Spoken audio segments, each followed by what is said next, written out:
épisode HR Meetup, votre podcast sur les ressources humaines et les passions au travail. C'est un projet bien entendu sponsorisé par Transforma Bruxelles, espace Coworking et Innovation Center, où nous nous trouvons ce jour, ainsi que notre SBL de Podcast Factory Org. Je retrouve une personne que je connais personnellement, qui est Julien Paps. Bonjour Michel, merci de m'accueillir ici. Qui a déjà participé à un podcast Midoricast que nous produisons dans notre SBL sur les initiatives positives pour l'environnement. Mais nos auditeurs RH ne te connaissent pas, Julien, alors tu vas pas du tout échapper à notre question classique de ton rêve d'adolescent à ce jour. Que s'est-il passé? Et surtout, la finalité de la question, c'est de voir si est-ce que tu es aligné maintenant avec ce rêve d'adolescent que tu avais. Alors pour répondre à ta question, c'est très particulier parce que je pense que j'avais un rêve en étant petit ou adolescent qui était plutôt, on va dire, l'archéologie ou la paléontologie, tu vois. Donc, Mais c'est fouillé dans le sol. mais ça a un rapport avec le sol, en fait. C'est ça que je voulais venir. Donc actuellement, évidemment, moi, je suis devenu entrepreneur de jardin. Donc création, entretien de jardins et d'espaces verts, principalement en région bruxelloise. Donc c'est vrai qu'archéologie, jardin, le lien n'est pas flagrant, excepté le rapport avec la terre. Mais tu as étudié pour être archéologue ou J'ai fait des études d'histoire et d'histoire de l'Antiquité au niveau universitaire. Très enrichissant, mais finalement, le débouché posait beaucoup de questions sur où est-ce que j'allais aller finalement. Parce qu'on te vend en plus malheureusement ce genre d'études, comme tu vas devenir prof, faire des études de bibliothécaire. Pas hyper passionnant quand au final t'adores être dehors. Quel a été le petit ingrédient magique qui fait que tu t'es lancé dans le jardinage et l'horticulture et autres? Parce que il y a une histoire quand même. Il y a un gros apport familial en fait. J'ai dans ma famille, du côté maternel, des horticulteurs et des pépiniéristes. Et une grand-mère touche à tout dans son jardin. Et passionné, j'ai entendu. Plutôt passionné, oui. Et alors, j'ai eu le gros avantage donc d'habiter plutôt dans des petits villages de campagne, donc où tout le monde avait des jardins, et on me laissait faire. Donc en soi, on était avec mon frère, des enfants à qui on pouvait jouer dans la terre. On nous laissait, même si ça prenait 3 heures de plus, creuser le trou pour faire quelque chose.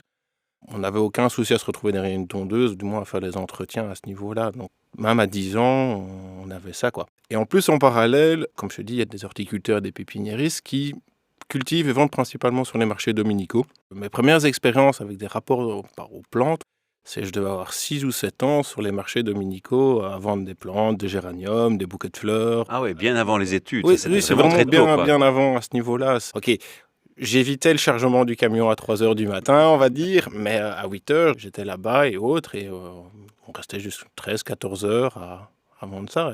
Alors Julien, est-ce que ça fait naître une passion finalement, ce genre d'histoire? Ça éveille beaucoup puisque j'y suis retourné de moi-même par la suite, tu vois, sans vouloir faire des études spécifiquement dans le domaine. À un moment donné, 18-19 ans, j'avais besoin d'un job étudiant et je suis retourné sur les marchés. Là où tu avais ton aisance et ta zone de confort naturellement. Et j'ai retravaillé pendant 3-4 ans pour une autre patronne, parce que entre-temps, la partie horticulture, la famille avait cessé. Mais j'ai retravaillé pour une autre patronne et pendant 3-4 ans, c'était les marchés, les week-ends.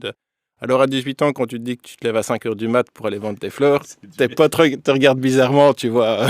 Pour résumer, moi je voulais insister sur ce passage de ton histoire, même si on est plus long dans ta présentation, parce qu'il faut bien réaliser que c'est quelque chose qui était très tôt dans ta vie. Hein. On en avait discuté offline, et c'est quelque chose qui t'a permis d'avoir et d'expliquer pourquoi ta passion est si grande maintenant, et pourquoi ton talent et tes connaissances sont assez énormes sur le sujet, parce que je dois dire que moi j'ai eu l'occasion d'échanger avec toi dans le cadre du Pota Transforma, de la permaculture qu'on implémente ici chez Transforma avec des projets citoyens.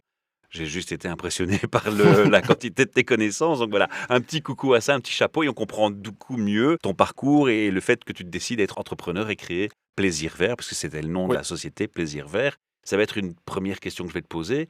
Ici, on va aborder le sujet du fait que tu changes l'orientation de ta société, suite peut-être au Covid. Est-ce que c'est comme ça qu'on va présenter les choses ? Pas changé en fait. Plaisir Vert continue à exister en tant que tel. Donc vraiment Plaisir Vert, donc la structure de base qui est une société qui fait de la création et de l'aménagement de jardin, mais toute la partie physique, on va dire, reste et existe toujours. Ce qui change beaucoup, c'est que moi, avec le temps, j'ai énormément développé toujours cette soif de connaissance, d'apprentissage et de vouloir plutôt la transmettre et de rester en fait dans un système où il y a beaucoup plus de discussions, beaucoup plus de conseils aux clients, sans pour autant m'impliquer physiquement. Je comprends mieux. Donc, on ne transforme pas Plaisir Vert vers autre chose, comme je l'ai mal compris peut-être au départ. Voilà. Il s'agit ici d'ajouter une couche qui est de retransmettre ta grande expertise, la faire pérenniser en fait, Voilà, quelque part, au travers de la transmission vers d'autres. exactement. Ça va se manifester comment et pourquoi? Pourquoi ce choix d'abord? C'est juste que Plaisir Vert a son histoire. Il y a une spécialité dans la structure de Plaisir Vert, mais ça reste un jardinage classique. Moi, au fil de mes études, j'ai découvert des choses beaucoup plus intéressantes qui me parlent plus,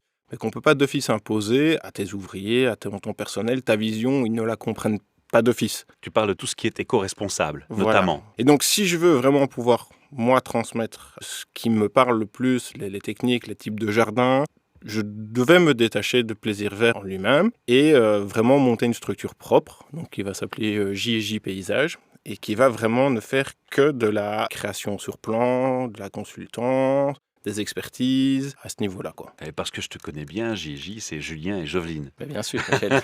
Joveline qui est ton épouse et qui est aussi dans Plaisir Vert. Exactement. Voilà, à ce niveau-là. précisons pour les auditeurs.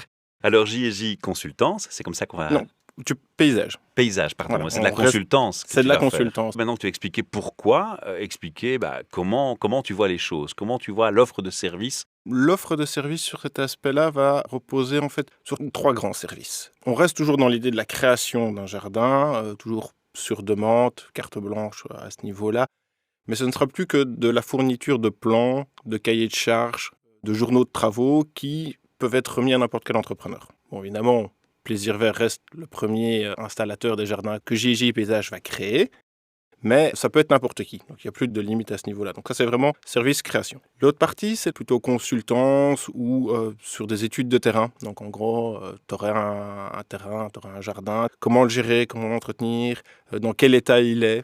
Donc là, c'est la rédaction, c'est des études. Là, on est dans du pré-projet. Par exemple, tu me dis, voilà, on arriverait sur un site, j'ai 2 hectares là. Dans quel état est le terrain? Qu'est-ce qu'on peut y faire? Tout ça, c'est plutôt la partie consultance à ce niveau-là. Et alors, il y a vraiment la partie expertise. Ça touche un peu plus aux soins des plantes en lui-même. J'ai un problème, certaines plantes ne poussent plus ou sont malades. Voilà, Qu'est-ce que je fais? Comment je soigne? exactement. Ou alors, on a des vieux arbres à gérer, on a des vieilles plantes. J'ai une vigne qui a 150 ans, qu'est-ce qui se passe?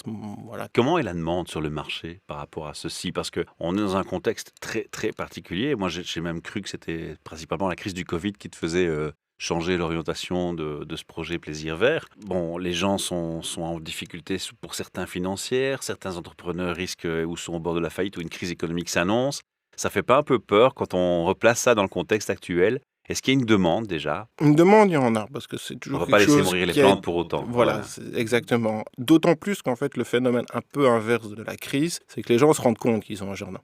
Vu qu'ils sont chez eux, ils voient qu'ils ont des jardins. Donc il y a une forme de demande, parce qu'ils savent tondre, ils savent faire des petites choses, mais beaucoup de gens, au final, commencent à se dire, bah, écoute, si la crise du Covid se prolonge, si on peut plus voyager, si on se retrouve avec un climat comme dans la Méditerranée chez nous, pourquoi pas transformer mon jardin pour en profiter le plus possible, tu vois. Et ça correspond aussi à une tendance qu'on a remarquée sur le marché, c'est que les gens, comme ils restent plus souvent chez eux, ils commencent à s'occuper, comme tu dis, de leur intérieur, mais leur intérieur, c'est aussi leur jardin, Exactement. leur terrasse, leur balcon, parce qu'il ne faut pas forcément avoir un jardin, ça Non, peut être pas un du tout. balcon, une terrasse, Voilà, ça on peut être des travaille plans sur- d'intérieur. On travaille sur tous les supports à ce niveau-là. Moins les plans d'intérieur. C'est une autre gamme de produits, j'ai moins d'intérêt là-dessus. Mais on reste sur tous les supports. Jardin, balcon, terrasse, toiture verte. Alors il y a des entreprises aussi qui se sont mises au vert. Des entreprises qui, pour leur image de marque, pour leur cachet éco-responsable, veulent induire de la verdure sur leur toit, dans leur Tout à fait. structure de bureau. Est-ce que là aussi, c'est quelque chose sur lequel tu peux répondre aux attentes? Parce qu'on se rapproche malgré tout de la plante d'intérieur parfois. On peut se rapprocher de la plante d'intérieur, mais en général, on essaie de travailler alors plutôt sur une gestion, comme un peu comme il peut se passer ici à Transforma, une gestion plus durable des espaces verts autour du bâtiment. Voilà. Il y a des choses qui peuvent être intégrées. Dans le cas où on parle de murs végétaux ou de toiture verte, là, il y a les études et on voit si c'est réalisable. On peut végétaliser beaucoup de choses sur l'extérieur, comme tu dis aussi sur l'intérieur. Et là, ça correspond aussi à une Voilà. offre de service que tu vas faire. Exactement. C'était le but de t'adresser aux entreprises ou pas? À l'origine, pour une gestion comme ça, moins. On était plus sur le particulier. Mon type de jardinage est quelque chose de beaucoup plus responsable, beaucoup plus proche de la nature et Et c'est un paradoxe par rapport aux souhaits des entreprises, tu penses, qui Non. veulent justement montrer un cachet plus éco-responsable? l'entreprise reste, et ça c'est une chose qui doit être un peu brisée à mes yeux à ce niveau-là, sur ça doit être propre quand tu arrives chez eux. Tu vois, tu peux pas avoir quelque chose un peu négligé devant et autres parce que c'est l'image de la société. Mais cet aspect négligé, s'il est réfléchi, peut être très beau, peut être très intéressant. C'est un message qu'on leur lance alors. C'est ça à ce C'est le niveau-là. moment de faire appel à toi en fait. Exactement, c'est une nouvelle manière de voir les choses où tu laisses plus la nature faire, mais il y a le contrôle, il y a le fait où est le côté propre et où est le côté sauvage. Tu vas être seul pour travailler dans cette consultance et ce conseil aux entreprises parce que tu es le seul à connaître l'expertise ou comment ça va se passer concrètement? Jovelin sera toujours là pour le côté dessin. Je reste effectivement à ce niveau-là la partie, on va dire, connaissance et technique de l'entreprise. Ce sera donc le J et J, Jovelin et Julien. Jovelin reste dedans avec son expertise technique au niveau du dessin et tout. Je reviens sur la question de je souhaite retransmettre mon expertise, retransmettre mon expérience, donner des conseils. Est-ce que tu envisages aussi de faire des classrooms, des petites classes de formation pour partager cette expertise avec d'autres qui voudraient se lancer comme entrepreneurs, par exemple? Oui, sous forme de masterclass, c'est quelque chose qui pourrait arriver avec le temps. Déjà, il y a, comme tu dis, sur Meet Recast, il y a les premiers podcasts qui sont là. Il y a des projets beaucoup plus de vidéos explicatives sur les découvertes lors d'exploration des jardins, parce que c'est des choses qu'on fait énormément. Et donc faire des petites vidéos pour présenter des plantes. Et tout ça amènera finalement... Comment faire un greffon ou des choses comme ça, quoi. Oui, voilà. Mais tu vas revoir aussi les bases dans ce cas-là ou tu vas vraiment essayer de cibler ce que tu apportes comme plus-value réelle par rapport aux connaissances classiques? Je pense que d'abord, ici, dans un premier temps, ça va être la présentation de choses qui sortent un petit peu de l'ordinaire. Avant de passer au côté vraiment technique, il faudra voir à ce niveau-là quel est le public, parce que tu parles de greffons, c'est quand même des choses beaucoup plus techniques. C'est vrai, déjà?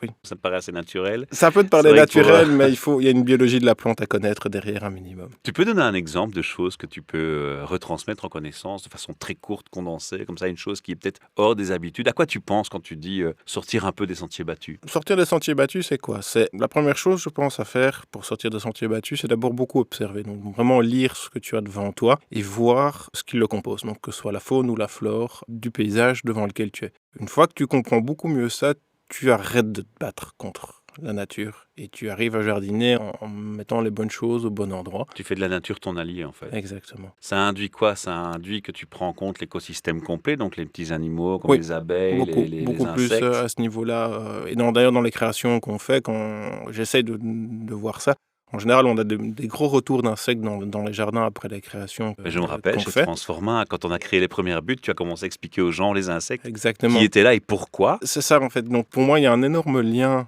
entre les deux et c'est quelque chose contre lequel il faut arrêter de se battre. C'est surtout ça. Donc, déjà, clairement, c'est arrêter de se battre contre la nature et contre les insectes. Pas mal, on a déjà fait un bon gros tour du sujet. Est-ce que tu as déjà un site internet spécifique ou l'idée c'est que ça va être un service qui va être ajouté dans le site actuel de Plaisir Vert? Non, ce sera vraiment deux entités distinctes. Et là, actuellement, on a juste lancé la page Facebook. Est-ce qu'il y a des choses que tu as envie de communiquer aux gens qui nous écoutent aujourd'hui par rapport à ce projet spécifique qu'on n'aurait pas encore abordé? On a parlé du qui tu es, de quoi, de ce que tu fais, de pourquoi tu le fais, de comment tu vas le faire. Ou je crois que tu es parfait bilingue, non? Non, je suis bilingue français-anglais. Julien, est-ce qu'on a oublié de mentionner quelque chose? Pour stipuler que c'est vraiment fait par passion, mais vraiment une passion, puisque comme tu l'as dit au début, quand on commence à jardiner, qu'on a 7 ans, c'est un peu comme Obélix. Et je souhaite vraiment, et j'estime, je trouve qu'il y a moyen de faire changer la mentalité autour du jardinage et surtout autour des entreprises à ce niveau-là, quoi. Alors moi, je t'ai fait venir pour deux raisons à ce micro. La première raison, c'est que, tu es un passionné, c'est le thème de HR Meetup, c'est de parler des passionnés au travail, tu y matches et tu y corresponds mais parfaitement. Et puis aussi parce qu'on s'adresse au monde des entreprises, des recruteurs, des RH. Et ce qu'on a vu beaucoup ces dernières années, ce sont des coachs ou des projets ou des sociétés apparaître dans les entreprises où on se rend compte qu'en termes de prévention burn-out, en termes de prévention pour la santé mentale, l'équilibre, pour le fait du bien-être au travail tout simplement, qui sont quand même des thèmes qui ont été évoqués depuis 2007, mais qui commencent à être plus populaires que seulement depuis quelques années. On a introduit dans les entreprises des jardins potagers, des projets de verdure, des végétations sur les toits. Et c'est forcément dans ce cadre-là que je me suis dit que tiens, ça c'est pertinent aussi par rapport au monde des entreprises, parce que pourquoi toujours faire appel à forcément un coach ou quelqu'un qui fait une activité uniquement centrée sur un bac potager quand on peut avoir l'expertise de quelqu'un qui va avoir une vision plus systémique de l'entreprise et sur son approche verte en éco-responsabilité. Maintenant, tu sais que je ne veux pas te piéger, mais que j'ai 3 questions de clôture finale. Je t'écoute. Qui sont justement encore une fois liées à ce thème RH et à nos experts RH qui nous écoutent au quotidien et aux patrons d'entreprise. Je vais te demander de leur transmettre un peu ta vision de la vie en entreprise. Et la première question, elle est connue, c'est comment toi tu te définis avec ton vécu personnel, ton expérience. Je ne sais pas si tu as déjà travaillé pour un employeur ou jamais. J'ai travaillé pour des employeurs aussi. Tu as certainement rencontré des RH. Quelle est ta définition d'une ressource humaine? Mes expériences passées avec des RH sont un peu spéciales. Soit j'ai eu le malheur de tomber dans une énorme boîte, ou alors le RH, évidemment, tu malheureusement plutôt un numéro et ok, tu vas l'avoir. C'est il y a très longtemps, ça. Oui, mais On espère. ouais, ça fait un bon paquet de temps et tu vas l'avoir uniquement avec ton représentant syndical, tu vois. Tellement c'est gros, et une autre où c'était vraiment du je m'en foutisme complet. Donc. Pas forcément la meilleure image. Non, voilà, le vrai boulot du RH que j'ai vu, en fait, c'est plutôt lié à Plaisir Vert à ce niveau-là. Donc vraiment la manière dont ça doit être géré. Au niveau d'un RH, je pense qu'il doit surtout avoir une forme d'écoute et de réponse, même si la réponse n'est pas d'office ce que l'on va dire l'employé attend, mais avoir ne fût-ce que la possibilité d'avoir vraiment un bon dialogue. Parce qu'en fait, ce qui se passe, et ça c'est dans Plaisir Vert, c'est Joveline qui a monté ça, mais on a en fait une des particularités de Plaisir Vert est d'avoir un management collaboratif. Donc tout le monde a son mot à dire tout le temps. Joveline pourra en parler beaucoup mieux, c'est elle qui a tout mis en place. Mais pour te donner un exemple, ça englobe le côté RH puisque ça permet de résoudre énormément de problèmes. C'est une fois par semaine dans la société, il y a une demi-journée de réunion pour présenter tous les chantiers, mais aussi mettre à plat autour d'une table, donc on est 9 dans la société à Plaisir Vert, mais il y a les 9 personnes qui se retrouvent autour d'une problématique et c'est 9 personnes qui réfléchissent à un problème, du genre « oh, tu nettoies pas le local et autres », c'est 9 personnes qui vont dire « pourquoi tu fais pas ça ». Donc il n'y a plus l'individualisme, mais vraiment un esprit d'entreprise beaucoup plus important, une bonne culture d'entreprise. Où tout le monde est inclus dans le projet. Et le résultat que ça implique, c'est que tu as une implication terrible, beaucoup plus forte. Alors, ma deuxième question, c'est l'effet waouh, tu connais ? C'est un endroit où tu te rends, tu passes par là, et puis tout d'un coup, le seul mot qui te vient à l'esprit, c'est waouh. Il y a un truc qui inspire, qui donne envie d'y bosser, ou envie d'y rester, tout simplement. Un peu comme ici chez Transforma. Est-ce que tu as déjà eu cet effet waouh quelque part, et si oui, pourquoi ? Ou est-ce que toi, tu as envie de le créer dans ta boîte, cet effet waouh ? Il y a deux questions, du coup. Je t'avoue que la deuxième question, j'ai jamais pensé à ce niveau-là, de créer cet effet waouh dans ma boîte, puisqu'il faudrait, je pense, d'abord arriver au concept d'être propriétaire ou d'avoir un lieu vraiment que tu peux transformer pour avoir cette impression-là. Par contre, il y a souvent des lieux, et c'est une des raisons pour lesquelles j'adore mon boulot aussi, c'est des trésors cachés derrière la maison au niveau des jardins, des choses où tu arrives dans un endroit, tu regardes le quartier, tu fais « je ne vivrai jamais ici », tu passes les murs, tu arrives dans le jardin. Et là, tu as un effet waouh. Voilà, tu n'es plus en ville, tu es dans un environnement complètement différent. Pardon de t'interrompre, ton message, c'est un peu de dire, ben voilà, il y a des endroits auxquels on peut avoir un préjugé au premier abord, mais en fait, quand tu vas voir un peu plus loin, tu peux être surpris agréablement aussi, notamment en prenant l'exemple de Bruxelles. C'est ça l'idée. Ouais, voilà. Quel message as-tu envie de passer aux DRH qui nous écoutent ? On a toujours des surprises. Donc on a toujours des surprises quand on se retrouve face à des candidats. Parfois, il vaut mieux leur laisser leur chance et prendre un peu sur soi pour découvrir des choses intéressantes. J'ai envie de corroborer assez bien ce que tu dis par un exemple que je vais illustrer facilement. J'ai entendu une fois un RH me dire « ouais, mais tu vois son CV, 10 ans d'inactivité, je vais pas l'engager, il sait plus bosser, il sait plus se lever à l'heure. » Je trouve que c'est un préjugé énorme et honteux parce qu'en fait, la personne, si elle a galéré pendant 10 ans et qu'elle se reprend en main, à celui qui va lui donner sa chance d'enfin rebondir, je crois qu'il va être d'une fidélité, mais hors pair, et qui va rebondir avec beaucoup plus d'énergie. Donc c'est un double discours, c'est très dangereux ce genre de cliché. C'est très dangereux à ce niveau-là. Et des clichés, je ne veux pas dire, au niveau de Plaisir Vert, on en a à ce niveau-là. Comme tout le monde, tu as des préjugés, c'est humain. Mais on a eu d'excellentes surprises sur des gens qui ne payaient pas vraiment de mine à ce niveau-là, aussi bien sur terrain que dans l'équipe de bureau pour l'administration. Et puis c'était des perles. Il y a des perles, oui. C'est un message positif et assez sympa pour conclure ce podcast. On rappelle à nos auditeurs qu'ils peuvent aussi participer à ces enregistrements et venir témoigner de leur passion à leur travail, d'un thème RH ou de débattre d'un sujet RH avec nous au micro. Il suffit d'envoyer un mail à guest@thepodcastfactory.org. On signale aussi que le projet Charmeetup reste, vivra et continuera de vivre gratuitement sur toutes les plateformes de podcast possibles et imaginables avec le même nom et Charmeetup. Toutefois, comme on a plusieurs projets podcast et vous l'avez compris dès le début de cette interview, on a tout réuni nos projets podcast sur un seul site qui s'appelle whatsyourstory.be et c'est sur ce site que vous retrouvez aussi l'interview de Julien avec un article qu'il présente et les compléments d'information. Merci pour votre attention, on se retrouve bientôt et merci pour la passion Julien. Merci.